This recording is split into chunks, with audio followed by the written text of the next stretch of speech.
So I'll go ahead and get going. So this, first of all, thank you all for being here. I know it's early in the morning. I'm really excited to talk to you about this piece. And the performance is about 30 minutes long, so because of that I'm going to try to get through everything pretty quickly. But then when we get to the performance, there's some solo interludes that I might jump over. Not that those people aren't great, but just in the interest of time. So first of all, the piece that I transcribed for jazz band and wind ensemble was the Migration series, originally composed by Bermel for jazz band and orchestra. A little bit about who Bermel is, because interestingly enough, when I would tell most folks in the band world, oh, I did this piece by Bermel, they would just kind of get a question mark over their head, like, well, he hasn't written any band music, so I don't know him. So, which was kind of interesting. But to the people in the know, like the people in this room, he's obviously, you know, quite well known. He was born in New York City. He's a New York City native, born in ~67. He did his undergraduate at Yale, where he studied with Michael Tanzer, and then he did his DMA at the University of Michigan and finished that in '98, where among his teachers was William Bolka. In addition to that, he really is a kind of student of life, if you will. He spent some time as a Fulbright scholar in Amsterdam and studied with Andresen. And then at Tanglewood, he also studied, and he really has become an unaccredited or unofficial, if you will, ethnomusicologist. And you can see up there some of the different places he studied and different styles he studied, including the Lobi xylophone, Thracian folk style, and the kashishi. He spent like half a year studying just the kashishi. And he's, you know, if you go to his blog, he's got all these different, you know, logs of his travels and people he met and all this stuff. And it really is done in an authentic way, which is something I'll talk about in a little bit. Commissions, he's been commissioned by a number of different symphony orchestras. In addition, what's not up here, he was just announced this past month as the composer in residence for the Seattle Symphony for 2018-2019. And this will be Merlot's last season as the conductor there. So he specifically said, I want Derek here for my last year, because they've coordinated quite a bit before, or collaborated, I should say. He's won a number of prizes, as you can see up there, and currently he's the artistic director of the American Composers Orchestra. He took that over after Bob Beezer vacated that position. Derek has been associated with the American Composers Orchestra for a number of years, was their part, you know, kind of grew up in that organization. In addition, he's also an accomplished clarinetist. He's appeared with a number of symphonies. In fact, in one of the big Bernstein tributes that was just done in late January in Carnegie Hall, he played as part of that, played the Bernstein Sonata and stuff like. I mean, so he's a regularly called clarinet player. In addition, his clarinet concerto Voices was recorded with the Boston Modern Orchestra Project and was actually nominated for a Grammy. So he kind of lives in a lot of he wears a lot of different hats, as they say. His musical style really is a mashup, and he talks about a teacher who told him it's all grist for the mill, you know, and it just kind of all goes in there, and then at some point it all comes out. And he calls himself a chronic reviser of his music. So because of that, he's constantly, you know, churning different things into his music. He's, you know, jazz, pop, rock, hip-hop. He's actually a gigantic hip-hop fan. He quotes Rakim as being the father of hip-hop, and actually has 2 rap videos on YouTube that if we had more time I'd love to show you, where he raps over mixed beats. So one is in 5/8, one is in 7/8, and they're actually really good. I mean, there's not just the actual rapping, but the commentary in it and the lyrics are quite thoughtful. He talks a lot about the rub, and that when you have these different genres coming up against each other, there's a rub between the two where they don't quite match up. And he said the rub is good. And that's where the real, you know, creativity for him happens. And you create this strange hybrid creature. What I think about is interesting about that quote, why I included it, was just because that's what this piece is. I mean, it's literally a hybrid of a jazz band piece and a concerto grosso, you know, and I'll get more to that in a little bit. His output is relatively small when you consider just how long he's been composing. Interestingly, he has 9 pieces for orchestra, and he has titled none of them symphony. He actually gave an interview to New Music Box where he talked about a lot of younger composers now just avoid that word altogether. Even though he's written pieces of the scope you would call a symphony, including this 30-minute concerto grosso, he just said most younger composers are just avoiding that word altogether for the connotations that it brings. He talks about he's a chronic reviser of his own music. He said, I over-revise because my catalog says, this is who I am. And his catalog is incredibly, if you look at all of his different influences and going back to that rub, one of the things he talks about is how it's not just enough to incorporate that music, but you have to know that music. You have to have lived that music. What was going on while that was being played? Were there chickens running around while you were learning kashishi? You know, what were the peoples talking about? And so because of that, I would argue that you can't really say that because of he's so meticulous about everything, that he's not an appropriator of culture. I mean, he went to those places and lived in those places. So it's not just some, oh, I found some music and this sounded cool, so I'll write a piece based on it. I mean, for instance, like I talked about, he loves hip hop, and the guy can spit some rhymes, as they say. He was, interestingly enough, a band kid. That's a picture of him as a little child playing his clarinet. He was in the New York All-State Band, and he talks about all the different band pieces that he came up against. Clifton Williams, Alfred Reed, all those fun things. You know, Chester and all the stalwarts of that era. What was interesting, I think, I love this, the banal but indestructible marches of Clifton Williams, which was like, you know, which was not a bad description, but anyway, but he's only written one band piece, and that was one of the big reasons I wanted to do this, was because he wrote one piece for band. He wrote it right out of Yale. He got his first commission. It was a $1,000 commission, and he got his $1,000 commission. He's like, I'm going to be rich. It's amazing. Someone's paying me to write music. And so he wrote, it was for a wealthy person in upstate New York, his last name was Barron. And so this gentleman, it was like a family acquaintance, said, I understand you're a composer, I want you to write me a piece. And it either needs to be played at my daughter's wedding or my funeral.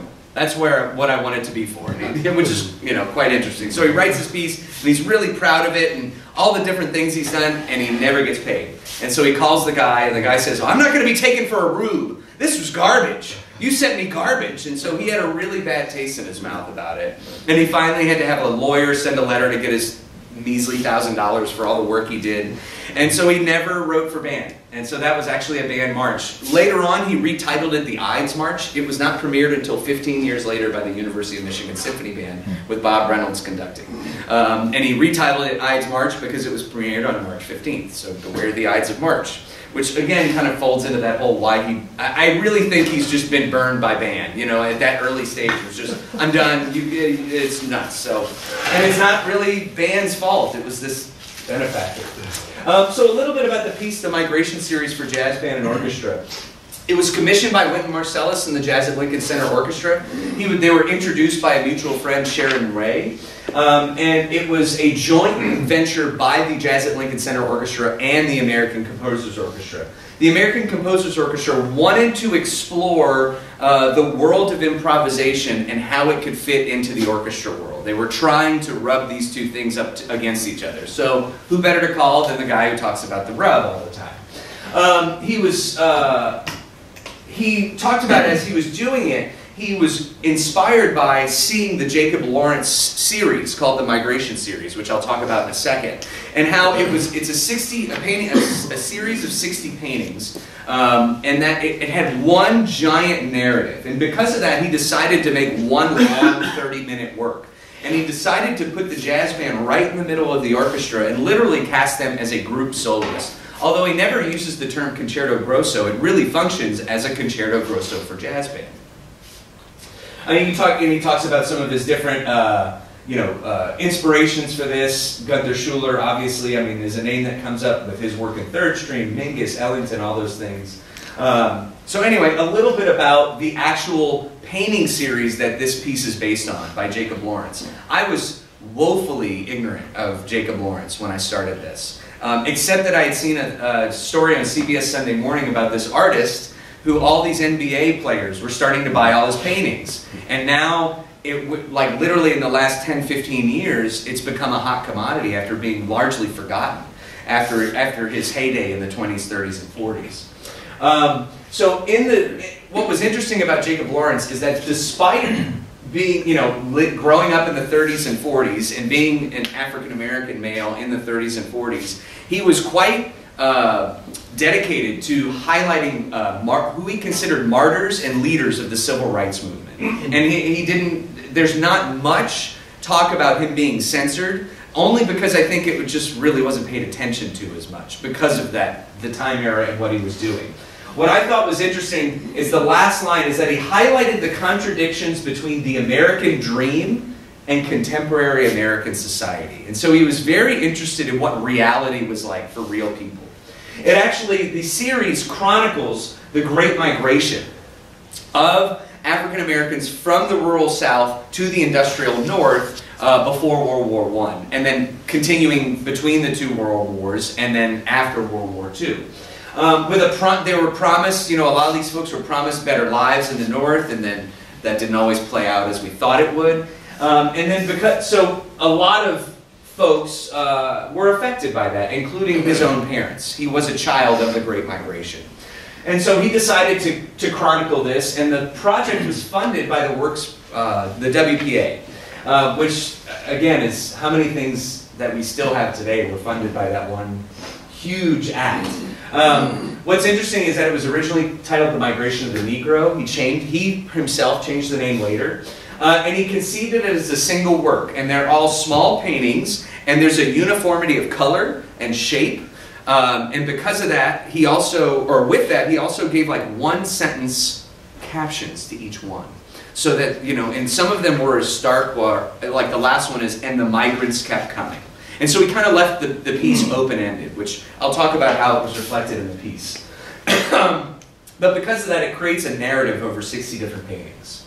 Major performances of the piece you can see up there. I won't read all of them to you, but what's interesting is that in the 2013, 2015, 2016, it really saw a rise in performances. So as of late, it started getting more and more press. Interestingly, the Albany Symphony and Juilliard Jazz Orchestra under David Allen Miller did a Kickstarter and recorded the project, and it all was successful, but we have yet to hear that recording. It has yet to be released, so I've not found out much about that. And the University of Maryland actually just did it with their symphony orchestra with Mike Voda, their director of bands there, director of wind studies, I believe, doing it with their jazz band. And they also worked with the Phillips Collection, who owns half of the paintings, to project above the performance stills of the piece, or stills of the artwork. The original instrumentation you can see is literally jazz band and orchestra. Note the reed doubling, the extensive reed doubling, because this is, after all, the Jazz at Lincoln Center Orchestra, including the reed 2 player playing piccolo, which I thought was interesting. In the original premiere, they also, 4 of the reeds, 2, 3, 4, and 5, also had to double on bass clarinet for one of the movements, but he ended up taking that out. You can also see the orchestra is pretty standard, except there's only 1 oboe, 1 bassoon. He didn't double those. 1 tuba, timpani, and then harp, and then violin, viola, cello, contrabass. This is a stage diagram that comes in the score, and you can literally see how the jazz band is planted right in the middle of the orchestra. Interestingly enough, despite the stage diagram, people never put the piano that far away from the rhythm section. They always reposition the piano next to the rhythm section. But, you know, that's to be expected.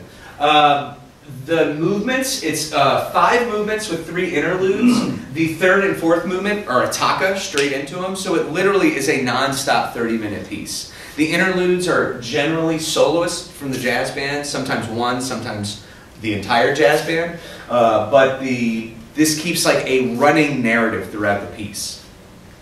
And what connects the piece in the same way that Jacob Lawrence's paintings were connected were different themes throughout the entire thing that continue to reoccur.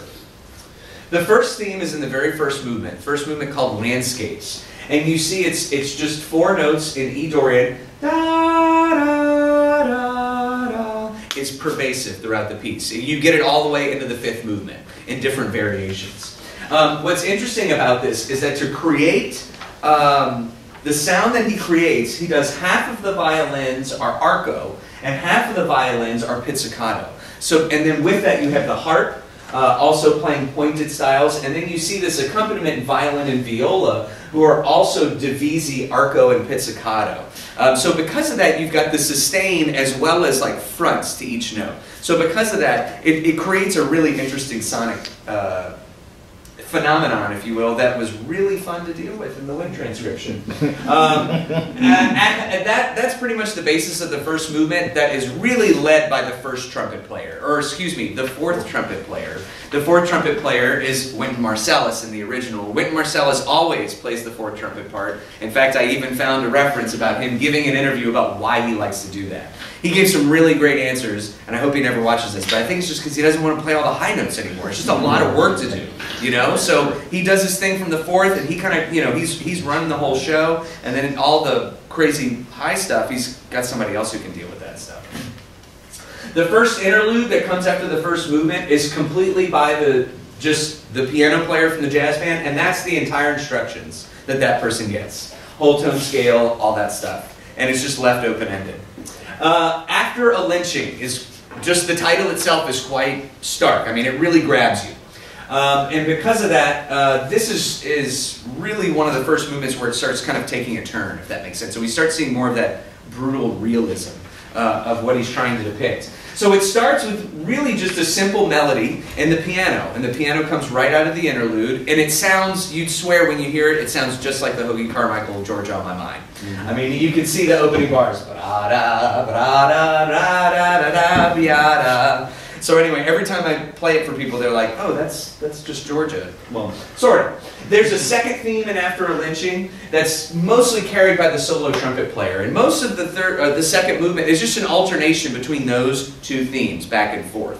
However, he begins to give us a little hint of what's ahead. And he introduces what is called what I call the rumor motives, that really the entire third movement is based on. And written in minor seconds, the trombones are playing with plungers while this beautiful melody is going on underneath. It's really a mess in the parts, and it takes a good bit, like, in the original parts when I extracted them, trombone 1 and 2 were together. And I remember giving that to the trombone players, and they were like, no, you gotta do this. I can't do this. So I ended up having to go back in and re-split them out and all that stuff. But it creates a really interesting sound as it kind of grows out and kind of starts to add a dark tone to the second movement. What's interesting about it is that he talks a lot about the influence of hip-hop and how hip-hop was a huge influence in these sounds. Going on into the second interlude, so after a huge finish, big band style finish at the end of the second movement, the second interlude starts with single clarinet. Originally this was played by Derek himself. And in this interlude, it starts with just a little clarinet riff, which we actually heard was one of the first themes from the very first movement. Then this is then picked up. You can see the upright bass joins in a vamp. But what I want to show you is how it goes directly into the third movement. And that upright bass continues with this pizzicato, and then it's hard to see, Bartok pizzicato with glisses on either side. So you get beat-om, boom, boom. I remember when we were rehearsing it, there was a jazz bass player playing, and I said, hey, that's a Bartok pizzicato there. And he goes, what? And I said, snap pizzicato. He goes, rockabilly. Got it. Okay. So just had to get the right terminology, you know. What's interesting is that the cellos and the contrabasses then join in. The cello is written a seventh above the contrabass because of the transposition of the contrabass, and they play that figure together. And you can hear with the hard pizzicatos on the half note and the glisses on either side. That then gives way to the rumor motives again from the trombone. What's interesting is, to me, it sounds just like the Peanuts cartoon, The Teacher. So I actually have a reference in my document that Dr. Kelly found very interesting, that I found an actual reference of how that came about. They actually do not know who the trombone player was who originally did that. So in the redo they did a few years ago, it was Trombone Shorty, but they have no idea who that person was. But you can see later on in the rumor rumor movement, that this landscape motive is reintroduced and kind of starts to bring us back, if you will, back to reality, after a lot of different soloing from different jazz band sections in that rumor motive style. The fourth movement is probably the most disjunct and also the shortest. It is a series of different episodes that are all very short. Some of them as short as 4 measures. And it just kind of is this back and forth. Literally, Riots and Moons Shine is the title, and it's this back and forth. So literally, I see this as the breaking point. If you consider the mentality of, now I'm making the decision, I am leaving my home and I am moving north. This is kind of the breaking point for a lot of folks. It starts with an incredibly difficult and madly swung jazz episode, and this is really the basis of it. It's unsettling to the listener. After that movement, it goes straight into the third interlude, and this to me is where we're boarding the train and we're moving. And so it all starts with all of these different conversational things from the jazz band, playing with mutes and whatnot. You can hear different people entering the train station. It literally becomes a gigantic crowd of people. Once that crowd is kind of reaches its height, we start hearing the train tracks. Played with the kashishi and the ganza shaker. Interestingly enough, it was not done with the kashishi on the premiere, because the percussionist who was supposed to have the kashishi, after all the time and money spent to get a dang kashishi, forgot the damn kashishi. And you can see during the third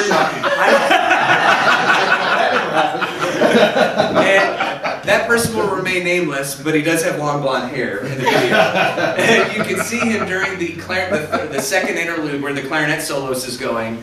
I didn't notice this till later, that you can see him looking across to the other percussionist going, awesome. Anyway, so this is a funk movement, this last movement. Interestingly enough, Derry told me that Wynton hated this movement and didn't want to solo on it because he despises funk, was the word he used. He said that he thinks funk is a bastardization of jazz, was the words he used. Such a purist. I know. So anyway, he, from what I understand, didn't do, there's some trumpet 4 solos that he just said, no, you got this, so down the line. So, but anyway, there's a melody that's introduced by the trombones. Ya-da-dee-da-ba-dee-da. It's very cool, very, very relaxed, but it is rhythmically challenging. What's interesting is that where you really start feeling that funk set in when the violins start joining in and they're just subdividing that same melody from the trombones in 16ths. So it's got a really neat kind of chugging along feel to it. After a number of solo episodes in this funk style and a couple of different changes, we arrive back at the last statement of the landscape theme again, but it's now done in this funky subdivided style. And it's just all, this is the end of the piece where it's just layering things on top of each other. And I think really trying to sonically introduce this overcrowding, of people just fleeing one spot into another.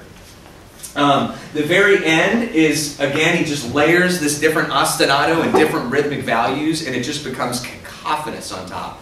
Really representing that the last piece of Lawrence's series that just said, and the migrants kept coming. And so he really, in a way, kind of leaves it open-ended, that it just keeps happening and happening. The wind ensemble version that I did, I had a lot of help in, including the publisher who gave me the Sibelius files to work with. I did this presentation up at Illinois State, and the entire composition faculty came, as well as the entire composition studio, and they all came up, and I had scores. I'm sorry I didn't bring scores, but I had scores for them to watch, and they were like, your scores are so clean. And I was like, it's not mine. I totally stole it. I was just moving stuff around in Sibelius. Easy now. I'm not looking to teach Sibelius classes. So you can see I kept the jazz ensemble intact, except I really reorchestrated and simplified the reed parts and tried to make it more suitable for most collegiate jazz ensembles. You can see that the first reed player has to be like a total boss on, you know, doubling, all kinds of doubling. The rest, and in fact in the premiere, reeds 2 through 5 were all classical majors here in Dr. Page's studio, you know, and they as you sneak out, yeah. That's why I called you out. So anyway, but anyway, so that stayed the same. But then what I did with the wind ensemble was there was no doubling in the wind ensemble except the clarinet doubling, which actually the clarinet and the jazz band never plays at the same time as the clarinets and the wind ensemble. Very rarely, I should say. Never speak in absolutes. And then also there's a little flute piccolo doubling just because there were a lot of things to cover sometimes. But it's as minimal as I can make it. The stage diagram, very similar. The jazz band dropped in the center. And then the wind ensemble kind of couched around it, if you see, to the bottom and the right of it. In the landscape motive, what I tried to do was focus what I'm talking to you about on how I treated different motives because they came back so often through the piece. The landscape motive was the most tricky because, you know, how do you replicate this arco and pizzicato at the same time? So what I did was I divisied the clarinets just like he did. And I had the clarinets, the first clarinets play in full value, and then the second clarinets actually played the same thing, and I notated it, and I tried so many different notations, and we actually changed it later. I'll tell you more about that. But then I wrote it with a hard accent, a marcato accent, and a decrescendo after it, and wrote pointed a la pizzicato. So I probably copy and pasted the phrase a la pizzicato about 1,000 times in doing this piece. I also added originally the marimba because I thought that would blend well with the clarinets. But actually, Derek said, no, I'd rather you do it on vibe. I think it makes it makes a better connection between the harp and the clarinets there. And it actually did. I thought it gave more point to that sound. So the clarinets didn't need to work quite so hard and then overplay those accents. Always the question is, how do you deal with string harmonics and wind transcription? That's like the big thing. So here's what I'd done a different piece which was filled with harmonics, and it served me well earlier. And so what I did was I took the flutes and had them both play on piccolo and had them play the resulting pitches. So they're playing right where those resulting pitches were at about a piano. And then underneath that, an octave below that, I had the vibraphone rolling on the same pitches an octave below with soft mallets. And then 2 octaves below the resultant pitch, I had this oboes playing, also at a piano. Thinking maybe it'll get that scratchy-esque string sound you get in harmonics. It didn't replicate, but it definitely provided more color than having just the piccolos go, you know. So I was actually really pleased with how that came out. So that could actually be a topic of further discussion, might be different treatments of string harmonics in wind transcriptions. But I found that worked pretty nicely. The second movement, I didn't, you know, there were not huge places to change, but what was interesting to me was there was one section where the entire reed section of the jazz band is playing all these 16th note garbage, you know. So I took that out and put that in the wind ensemble, and instead took what the violins were playing, and I left it in the flutes and oboes to get kind of a nice sheen to the top of it, but I took that ya-da-dee-ya and put it in the jazz band saxophones, and I said, just go to town. Like, I wanted this big, you know, 1930s saxophone big band sound. And it actually, I talked to Derek about it, he's like, oh, that's pretty cool, yeah. He goes, that's a different concept of what I had thought about, but I like that, that's pretty neat. In the third movement, the rumor thing, so we talked about the pizzicato with the rockabilly pizzicato and the glisses and all that. Well, how do you do all that with winds? So actually, Professor Junkin helped me out a lot on this, and I think we were at seminar one day, and he was like, what if you just did this? So we tried it, and we stuck with it. So I took the bassoon and the second bassoon on contrabassoon, literally just copy and paste from the cello and the contrabass part. So they're playing that. Put a hard accent on the bassoons, right? Be don't, oh, you know, and I told him just tongue that like crazy, put a lot of air on the front of that to create that snap pizzicato type sound with the bassoons. And then to create the glisses on either side, I had the horns sing on an ah into their instrument on the glisses. So So we had to have them, you know, here's your pitch, okay, your guy, because they were written a seventh apart. So then having these, you know, here, okay, you do your thing with this person, you do your thing with that person, and it worked pretty neat. Derek was never like over the moon about it, but he didn't have any other, you know, suggestions. So that's kind of he did make a couple suggestions that I'll talk about later. But the biggest thing, since we're talking about it now, was he said just put a little 3-note gliss on either side of the bassoons, and that'll help blend that a little bit better. And it's great that there's more sounds happening there. Where the violins were added in unison to trombone line, I typically put that in clarinet in the 5th movement. And that served well. However, when it got subdivided, it got a little crazy and it started getting a little too aggressive. So what I did in the premiere was have them split. Half of you play the full value version, half of you play the subdivided version. More about that later.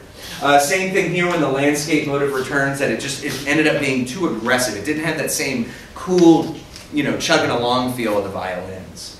I did get to hang out with Derek Bermel, that's him, that's me, right in front of the concert chorale thing down the hall. He came and I think that was the Cats year. Now it's Nuns now. That was Cats. But anyway, he came and just said, "Hey, I'm in town and I'm flying out of Atlanta or flying out of Austin. I've got all this time. Do you want to get together?" So we spent about 4 hours together going over the piece. And he had a few big things. The first was in the landscape motive, to keep things the way they were, but to put a giant slur in the arco style. And he said, slur it all together. And he said, that'll make it more connected.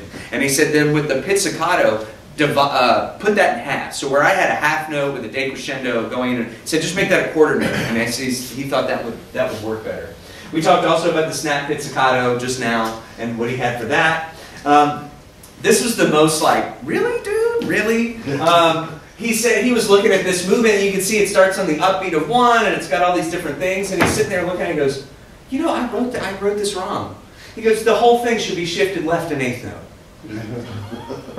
He goes, because if you did that and added, you know, you add one little 8th note rest right there, the whole thing could be done in 2/4 and 3/4. And I was like, yeah, that would have been great, but so he was like, when you redo it for the Wind Ensemble transcription, because he gave permission for it to be for future performances and to be published, he goes, just go ahead and do that for me. It's like, on it, boss. But anyway, so the 16-note subdivision thing we talked about being so aggressive. 2 options. One is to go in and write what I told them to do in the premiere. Write that out, into the score. The other would be just to add separate sections. So like where the clarinets are playing that subdivided thing, have the horns join them. The conclusion of this, getting there, Lawrence's work, he gave this work about this thing about culture and, you know, all that, and he related this piece to Katrina. It was actually done 1 year after Hurricane Katrina. And as many of you know, I grew up, was born and raised in New Orleans. And so because of that, it really resonated with me quite a bit. And he said that the same themes that Jacob Lawrence was talking about, we still deal with today. You know, and so the poverty, despair, hard work, community, and hope. And so because of that, it's not only, I think, was Jacob Lawrence literally, I mean, he was like a fortune teller. He knew what this was all going to be like and what we were still going to be dealing with today. But then to have Derek kind of represent this in this piece the way that he did and acknowledge that, I think is quite powerful. Without further ado, I will jump over a couple of the interludes, but you'll get the movements. This is the premiere. Please feel free to get up and get coffee or whatever it is you want.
skip over.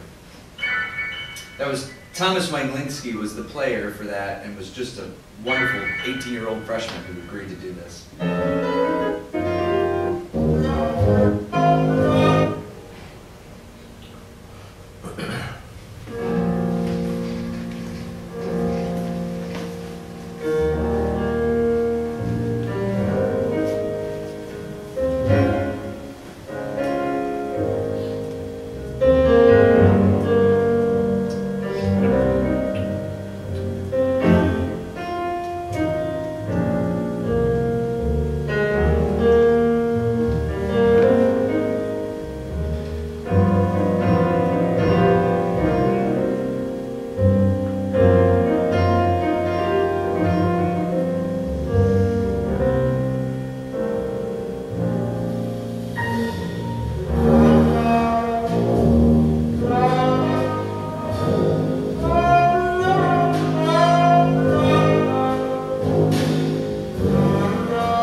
again, in the interest of time, I'll skip over the clarinet solo as much as you It's terrific. Oh my God! Yeah. He's He's great.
Just imagine it.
just to wrap it all up, thank you all for being here today. A few thank yous. First of all, thank you to all of my colleagues and teachers here at the University of Texas, to Professor Junkin for literally giving us the complete freedom to do that with the University of Texas Wind Ensemble, while he was also preparing that group to go to a national convention and perform in Kansas City. He could have easily said, like, nah, it's not happening, but I got it.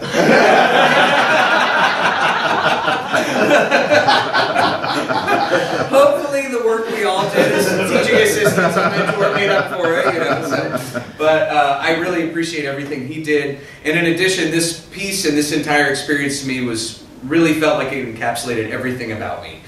There are parts of this that remind me of being a kid and growing up, playing in jazz band in my high school. My high school jazz band director, who was a phenomenal musician and one of the greatest influences in my life at an early age.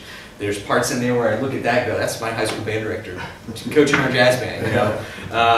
It tied in my hometown of New Orleans, obviously with the connections to Katrina, and it really was just an amazing opportunity for me to encapsulate, I felt like, who I am and what I'm all about as I go forward. So thank you all so much for being here today. I appreciate it. Bravo.